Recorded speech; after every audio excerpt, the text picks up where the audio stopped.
Hey, if I'm on your FYP, congratulations. I'm your new tia. Grab your pendeja beaters, because I'm fixing to show you how to make some chilaquiles rojos. These are my credentials.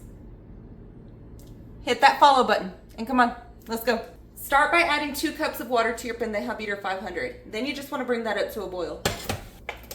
I'm going to set my heat to medium-high.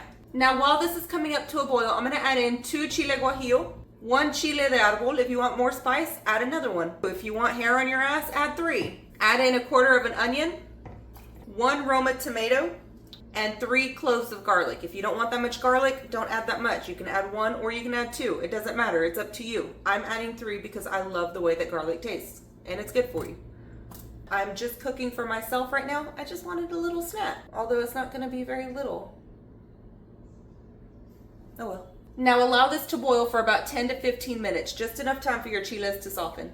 While that's cooking, I'm going to go ahead and cut up my corn tortillas. These don't have to be perfect. You can cut them in squares, you can cut them in triangles, you can cut them with cookie cutters into little fucking Christmas trees. I don't care. Now grab your pendeja beater 12,000 and start heating this up. While that's heating up, we're going to add just a little bit of oil. We want enough to coat the bottom of the pan because we're fixing to fry these tortillas. Once your chiles, your tomate, and your cebolla, and your garlic are done cooking, go ahead and throw these into your blender. Also to your blender, you want to add about 1 cup of this leftover broth. Okay, I'm going to add the rest of the juice in there because a lot of it evaporated. Now to spice this, I'm going to add just a little bit of oregano. Spice it to your liking. If you don't like a certain spice that I use, don't use it. If you like something else, add that to it. I'm going to add just a little bit more of onion powder and a little bit of ground comino, just a little bit. Then I'm going to sprinkle on some chicken bouillon, just a little bit. Now put the lid on this and let's go blend it up. Once that's nice and blended, go ahead and set it to the side. Once your oil is hot, go ahead and start adding in your tortillas. And just let those start to fry up.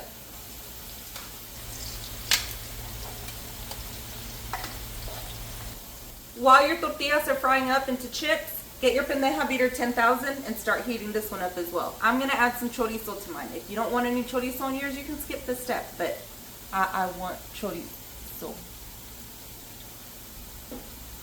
I want this. Now once your chips have started to turn golden brown, pull them out of the oil. You can set them on a paper towel. I'm just putting mine directly on my cutting board. Now when I'm eating chilaquiles, I like mine to have a little bit of an extra crunch to them. So I tend to cook my tortillas just a little bit longer. Now I've pulled the majority of the oil out of my pendeja beater 12,000 and I'm going to set that to the side. We're going to fry up an egg in here after we cook the rest of our stuff. Once your pendeja beater 10,000 is hot, I'm going to add in just a little bit of oil. It's about a tablespoon of oil. I'm just going to let that coat up the bottom of my pan. Then I'm going to add in 1 small chorizo link. And I'm just going to break that up and cook it like I normally would. Once my chorizo is done cooking, I'm going to go ahead and add in the salsa that I made. It is going to splatter, so just be very careful when you add this in. And then just give that a quick mix and allow it to heat up a little bit. Now turn your heat down to low and just let that simmer. Now while that's simmering, go ahead and grab your pendeja beater 12,000 and start heating that back up. I did leave about 2, maybe 3 tablespoons of oil at the bottom of this pan. Once your pan is hot, go ahead and add your eggs. And we're just going to cook these over easy.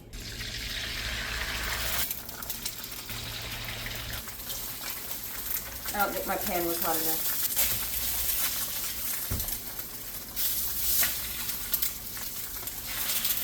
Oh well.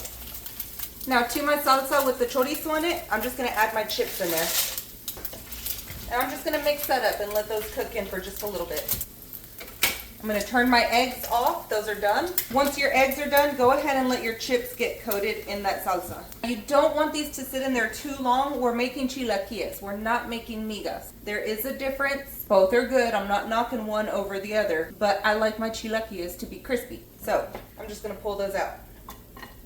If you want more tortillas, add more tortillas in there. I just made a couple for myself. Again, I'm the only one that's going to be eating this.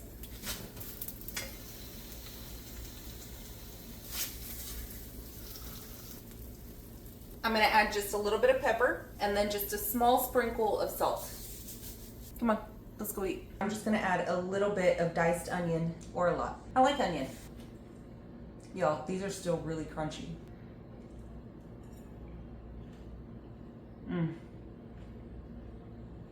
Yum. You can have this with a side of beans, and this would make the perfect breakfast.